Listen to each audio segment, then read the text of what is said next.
Et pour lutter contre ces violences, et notamment celles à l'encontre des policiers, certaines municipalités font le choix d'instaurer des couvre-feux pour les mineurs.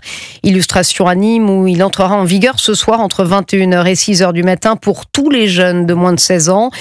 Théo Grévin, de nombreuses autres villes et communes ont pris cette décision. Oui, des couvre-feux décrétés pour, dans un premier temps, protéger les mineurs, mais aussi lutter contre la délinquance juvénile. Avant Nîmes, vous le disiez, plusieurs villes l'ont instauré. À Saint-Ouen, en Seine-Saint-Denis, depuis jeudi dernier, les jeunes de moins de 16 ans doivent rester chez eux de 23h30 à 6h du matin.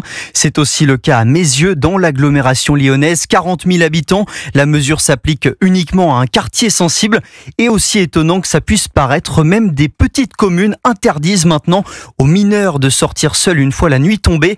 Exemple à Mont-sur-Gaine, dans le nord de la Vienne, à peine plus de 1000 habitants. Le maire Olivier Briand pointe sur Europe 1 de nombreux actes d'incivilité commis par les plus jeunes.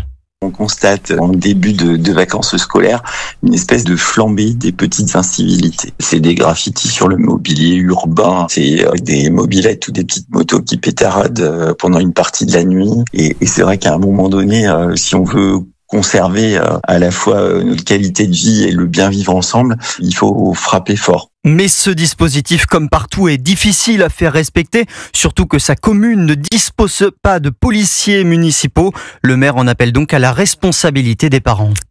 Si Théo Grévin.